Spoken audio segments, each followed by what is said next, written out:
আমার নিজের আপন বাবার ঘরে আমি ঘুমানোর পর ঘুমের মধ্যে আমার বাবা আমার সাথে যেভাবে কাজ করল। বন্ধুরা, গল্পটি সম্পূর্ণ শুনলে আপনাদের মেশিন দিয়ে টপ টপ করে পানি চলে আসবে, তাই গল্পটি সম্পূর্ণ শোনার আগে অবশ্যই কানে হেডফোন লাগিয়ে নিবেন এবং হাতের কাজ করার আগে হাতের কাছে অবশ্যই টিস্যু রাখবেন। নদী রাতে তার বাবার ঘরে যায় এবং তাকে দেখে তার বাবা জেগে ওঠেন এবং জিজ্ঞাসা করেন, মামুনি, তুমি এত রাতে এখানে কি করছ? সব ঠিক তো? নদী বলে, পাপা, আমার মাথায় খুব তীব্র ব্যথা হচ্ছে এবং আমি খুব ভয়ও পাচ্ছি। আমি কি তোমার কাছে ঘুমোতে পারি? তার বাবা হেসে বলেন, হ্যাঁ, অবশ্যই মামুনি, এতে কোনো সমস্যা নেই। তুমি আরামে ঘুমো, আমি এখানেই তোমার পাশে আছি। নদী তার বাবার বিছানায় আরামে ঘুমিয়ে পড়ে এবং তার বাবা তার মাথা স্নেহে স্পর্শ করতে থাকেন। এতে মেয়েটি তৎক্ষণাৎ আরাম বোধ করে এবং ধীরে ধীরে ঘুমিয়ে পড়ে। সেদিন তার বাবা কিছুটা মদ্যপানও করেছিলেন এবং পরে ধীরে ধীরে তার বন্ধুদের সাথে। আজকের গল্পটি আপনাকে অবাক করে দেবে এবং আপনি কল্পনাও করতে পারবেন না যে একজন বাবা তার নিজের মেয়ের সাথে এমন কিছু করতে পারে। আজকের এই সত্য গল্পটি মধ্যপ্রদেশের একটি ছোট গ্রামের। গ্রামে একজন মানুষ তার ৩ সন্তান নিয়ে বাস করত। তার স্ত্রী একটি গুরুতর রোগে আক্রান্ত হয়েছিলেন। দীর্ঘ অসুস্থতার পর তার স্ত্রীর মৃত্যু হয় এবং ১ বছরের মধ্যে ঘরের অবস্থা খুবই খারাপ হয়ে যায়। তার ২ মেয়ের মধ্যে বড় মেয়ের বয়স ছিল প্রায় কিশোরী বছর এবং ছোট মেয়ের বয়স ছিল ১৪ বছর। সবচেয়ে ছোট ছেলের বয়স ছিল ৯ বছর। স্ত্রীর চিকিৎসায় তার সব টাকা পয়সা শেষ হয়ে গিয়েছিল, যার কারণে তার আর্থিক অবস্থা খুবই খারাপ হয়ে পড়ে এবং সে ঋণের মধ্যে ডুবে যায়। এই আর্থিক অবস্থার কারণে দিন দিন তার অবস্থা আরও খারাপ হতে থাকে এবং ঘর চালানো তার পক্ষে কঠিন হয়ে পড়ে। বাচ্চারাও তাদের মায়ের স্মৃতিতে নিঃশব্দ ও বিষণ্ণ হয়ে পড়ে। তার জন্য বাচ্চাদের সামলানো চ্যালেঞ্জিং হয়ে উঠছিল। ঘরের দায়িত্বের পাশাপাশি বাচ্চাদের দেখাশোনা করা তার পক্ষে কঠিন হয়ে পড়ে। সে ভাবত, যদি সে বাইরে কোনো শহরে গিয়ে কাজ করে টাকা উপার্জন করে, তাহলে বাচ্চাদের পড়াশোনা মারাত্মকভাবে ক্ষতিগ্রস্ত হতে পারে।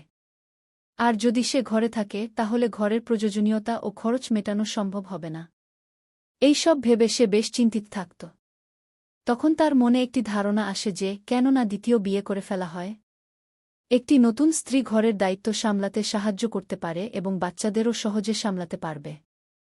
আর তখন আমি সম্পূর্ণ মুক্ত হয়ে কোনো শহরে গিয়ে কাজ করে উপার্জন করতে পারব। সে এই ধারণাটিকে গুরুত্বের সাথে নেয় এবং ভাবে যে এটি তার এবং বাচ্চাদের জন্য সবচেয়ে ভালো হবে। সে তার পরিবার ও কিছু কাছের আত্মীয়ের সাথে পরামর্শ করে। সবাই তাকে বোঝায় যে একটি নতুন বিয়ে থেকে তোমার সমস্যা কিছুটা কমতে পারে, কিন্তু এই বিষয়ে তোমার অবশ্যই বাচ্চাদের মতামত নেওয়া উচিত।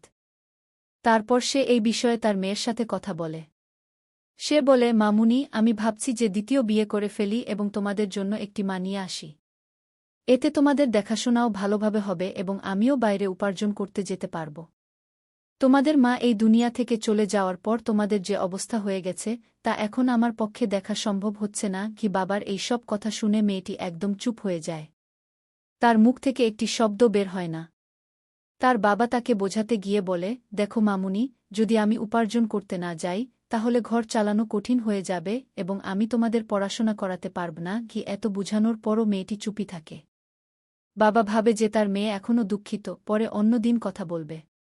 এরপর সে সেখান থেকে চলে যায় এবং মেয়েটি চিন্তায় পড়ে যায় যে, যখন তার বাবা দ্বিতীয় বিয়ে করবেন, তখন যে সৎমা আসবে, সে কখনো ভালো হবে না। সে এটি শুনেছে এবং নিজের চোখে দেখেছে। সে ভাবতে থাকে যে এখন তার বাবা তাদের সবাইকে খুব ভালোবাসেন। যদি তিনি দ্বিতীয় বিয়ে করেন, তাহলে সৎমা তাদের উপর অনেক অত্যাচার করবে এবং বাবাও তার পক্ষ নিতে শুরু করবেন। সেদিন মেয়েটি সারারাত ঘুমোতে পারে না এবং সারারাত এইসবই ভাবতে থাকে। যখন মেয়েটি পরের দিন কলেজে যায়, তখন পথে তার একটি বন্ধু মনিকা তার সাথে দেখা করে, যে তার সাথে কলেজে পড়ত। নদী তার বন্ধুকে তার বাবার দ্বিতীয় বিয়ের সব কথা বলে, যা তার বাবা তাকে বলেছিলেন। তখন মনিকা বলে, এটি খুব ভুল হতে চলেছে। যদি তোমার বাবা বিয়ে করেন, তাহলে তোমাদের উপর একটি বড় বিপদ আসবে। সৎমা সম্পর্কে তো তুমি শুনেছি যে তারা কেমন হয়। তোমার বাবা এই বিয়ে তোমাদের জন্য করছেন না, তিনি তো তার শারীরিক সুখের জন্য করছেন। তার তো শুধু তার জন্য একটি জীবনসঙ্গী চাই, যে তার শারীরিক ইচ্ছা পূরণ করতে পারে। তোমার বাবার শারীরিক ইচ্ছা তাকে খুবই বিপদে ফেলছে, এই কারণেই সে দ্বিতীয় তুমি কি কখনো ভেবেছ যে তিনি তোমার জন্য বিয়ে করতে চান? তিনি তো শুধু নিজের ইচ্ছা পূরণের জন্য একটি মেয়ে চান। নদী তার বন্ধু মনিকার কথা শুনে খুবই বিব্রত বোধ করে এবং নদী মনে করে যে তার বাবা অবশ্যই বিয়ে করবেন। তখন মনিকা বলে, আমার একটি আইডিয়া আছে, যদি তুমি পারো। নদী বলে, তুমি আমাকে বলো, আমি আমার ভাইবোনের জন্য যা কিছু করতে হবে তা করব। তার বন্ধু মনিকা বলে, তোমার বাবা শুধু দেহ চান, যদি তুমি তোমার বাবাকে দেহ দিতে পারো তাহলে তার আর বিয়ের প্রয়োজন হবে না এবং তিনি আর কখনো বিয়ের কথা ভাববেনও না। তারপর নদী এই কথা গভীরভাবে ভাবতে শুরু করে এবং এই সিদ্ধান্তে পৌঁছায় যে তাকে যা কিছুই করতে হোক না কেন সে কখনো তার ভাইবোনকে ধ্বংস হতে দেবে না। এখন নদী স্থির করেছে যে কোনো মূল্যে সে তার বাবার বিয়ে হতে দেবে না। কলেজ থেকে ফেরার সময় তার সন্ধ্যা হয়ে যায় কারণ সে কলেজের পর তার বন্ধুর সাথে অনেকক্ষণ কথা বলছিল। তারপর সে বাড়ি এসে খাবার বানাতে শুরু করে এবং তার ভাইবোনকে খাওয়ানোর পর তাদের নিজ নিজ ঘরে ঘুমাতে পাঠায়। পরে সে নিজেও খাবার খেয়ে তার বাবার বিছানায় শুয়ে পড়ে। কিছুক্ষণ পর সেই মেয়ের বাবা আসে। যখন সে দেখে যে তার মেয়ে তার বিছানায় শুয়ে আছে তখন সে তাকে জিজ্ঞাসা করে, মেয়েটা, কি হয়েছে? তুমি এখানে কি করছ? তুমি ঠিক তো? নদী বলে, বাবা, আমার মাথায় খুব ব্যথা হচ্ছে এবং আমি ভয়ও পাচ্ছি, তাই আজ রাতে আমি তোমার সাথে ঘুমাতে চাই। নদীর কথা শুনে বাবা বলে, কোনো সমস্যা নেই মামুনি, তুমি আরামে ঘুমাও। এবং সে রান্নাঘরে খাবার খেতে যায় এবং খাওয়ার পর কিছুটা মদ্যপানও করে। এরপর সে তার বিছানায় এসে শুয়ে পড়ে। একপাশে নদী শুয়ে ছিল এবং অন্য পাশে তার বাবা, কিন্তু তাদের দুজনের উপর আলাদা আলাদা কম্বল ছিল। রাত 1টা বেজে গিয়েছিল কিন্তু নদীর চোখে ঘুম একদমই ছিল না। তার মাথায় তার বন্ধু মনিকার কথা এবং সৎমায়ের ছবি ঘুরছিল। যখন নদী ভাবনার জগত থেকে বেরিয়ে আসে তখন সে দেখে যে তার বাবা গভীর ঘুমে ঘুমিয়ে পড়েছে। তারপর সে ভয় পেয়েছে এমন ভান করে তার বাবার কম্বলের নিচে গিয়ে তার কাছাকাছি হয়ে যায়। কিছুক্ষণ পর নদী ধীরে ধীরে তার বাবার আরও কাছাকাছি হতে থাকে। মদ্যপানের কারণে তার বাবাও মাতাল হয়ে পড়ে এবং যখন তার জ্ঞান ফেরে তখন তার ভেতরের শয়তান জেগে উঠেছিল এবং সে নিজেকে থামাতে পারেনি। এরপর তারা দুজনেই তাদের এই সম্পর্ক ভুলে গিয়ে কয়েকবার শারীরিক সম্পর্কে লিপ্ত হয়। পরের দিন সকালে ঘুম থেকে উঠে তারা দুজনেই খুব খুশি ছিল। তাদের কোনো ধরনের লজ্জা বা অনুশোচনা ছিল না।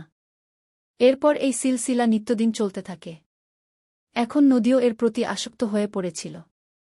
যখনই তাদের ইচ্ছা হতো তারা তাদের কামনা পূরণ করত। এভাবে দিন মাসে পরিবর্তিত হতে থাকে এবং জানিয়ে রাখা হয়েছে যে 5 মাস কেটেছে তা টেরই পাওয়া যায়নি। তারপর একদিন নদীর স্বাস্থ্য খারাপ হয়ে যায়। সে বমি এবং মাথা ঘোরানো শুরু করে। পরে সে চেকআপের জন্য ডাক্তারের ক্লিনিকে যায়। যখন তার রিপোর্ট আসে তখন তার পায়ের নিচে মাটি সরে যায়। ডাক্তার তাকে বলে যে সে 2 মাসের গর্ভবতী। তার গ্রামের একটি মহিলা সেই ক্লিনিকে পরিষ্কার পরিচ্ছন্নতার কাজ করত। যখন সেই মহিলা এই খবর জানতে পারে তখন সে পুরো গ্রামে ঢোল পিটিয়ে দেয় যে একটি কুমারী মেয়ে মা হতে চলেছে। ধীরে ধীরে এই খবর আগুনের মতো পুরো গ্রামে ছড়িয়ে পড়ে যে অমুক লোকের নিজের মেয়ের সাথে অবৈধ সম্পর্ক আছে। একদিন তার বন্ধু মনিকা তার বাড়িতে এসে নদীকে বলে, পুরো গ্রামে জানা হয়ে গেছে যে তুমি গর্ভবতী। তার বন্ধুর এই কথা শুনে নদী খুব বিব্রত বোধ করে এবং সে কিছুই বুঝতে পারছিল না যে এখন সে কি করবে। সে ভাবছিল যে এখন তার এবং তার বাবার খুব বদনামি হবে। সে কারো সামনে মুখ দেখাতে পারবে না। একদিন সন্ধ্যায় নদী বাজার থেকে কিছু জিনিস কিনতে যায়, তখন রাস্তায় গ্রামের কিছু ছেলে তাকে উত্ত্যক্ত করতে শুরু করে এবং অশ্লীল কথা বলে তাকে বিব্রত করতে থাকে এবং তার খুব মজা নেয়। নদী খুব লজ্জা পায় এবং জিনিস কিনে বাড়ি ফিরে আসে। বাড়ি ফিরে সে রাতের খাবার বানাতে শুরু করে এবং খাবার বানিয়ে তার ভাইবোন এবং বাবাকে খাওয়ানোর পর তার রুমে চলে যায়। তার মাথায় শুধু একটাই কথা চলছিল যে তার এবং তার বাবার খুব বদনামি হচ্ছে। সে কখনো মাথা উঁচু করে বাঁচতে পারবে না। এইসব ভাবতে ভাবতে সে হঠাৎ উঠে দাঁড়ায় এবং দড়ি নিয়ে নদী জঙ্গলের দিকে চলে যায়। জঙ্গলে পৌঁছে সে নিজেকে একটি ফাঁস দিয়ে ঝুলিয়ে দেয়। একই গ্রামের একজন লোক জঙ্গলের দিকে যাওয়া আসা করছিল। সে যখন এই দৃশ্য দেখে তার হুঁশ উড়ে যায়। কাছে গিয়ে দেখে সে একদম স্তব্ধ হয়ে যায়, কারণ মেয়েটি তারই গ্রামের বাসিন্দার মেয়ে ছিল। তখন সেই লোক এই খবর পুরো গ্রামে ছড়িয়ে দেয় এবং মেয়ের বাবাকেও জানা। মেয়ের বাবা এবং গ্রামের সব লোক জঙ্গলের দিকে যায় এবং তাদের মধ্যে কেউ পুলিশকেও ফোন করে দেয়। কিছুক্ষণের মধ্যে পুলিশও ঘটনাস্থলে পৌঁছে যায়। মেয়েটিকে নামিয়ে পোস্টমর্টেমের জন্য পাঠিয়ে দেওয়া হয়। যখন পুলিশ জিজ্ঞাসাবাদ শুরু করে তখন লোকেরা জানায় যে মেয়েটি গর্ভবতী ছিল এবং এ কারণেই সে আত্মহত্যা করেছে। একজন লোক আরও জানায় যে এই মেয়ের নিজের বাবার সাথে অবৈধ সম্পর্ক ছিল এবং যে বাচ্চা তার গর্ভে ছিল সেটিও তার বাবার। লোকেরা নানা রকম কথা বলছিল এবং বলছিল যে ঈশ্বর যেন কাউকে এমন বাবা না দেন। পুলিশ তাকে গ্রেফতার করে থানায় নিয়ে যায় এবং তাকে শাস্তি দেওয়া হয়। বন্ধুরা, ভিডিওটি যত বেশি সম্ভব শেয়ার করুন, যাতে মানুষ এই ধরনের ঘটনা সম্পর্কে সচেতন থাকে। ভিডিওটি ভালো লাগলে লাইক ও শেয়ার করতে ভুলবেন না। এমনই মনোমুগ্ধকর গল্প শোনার জন্য চ্যানেলটি সাবস্ক্রাইব করুন। ধন্যবাদ।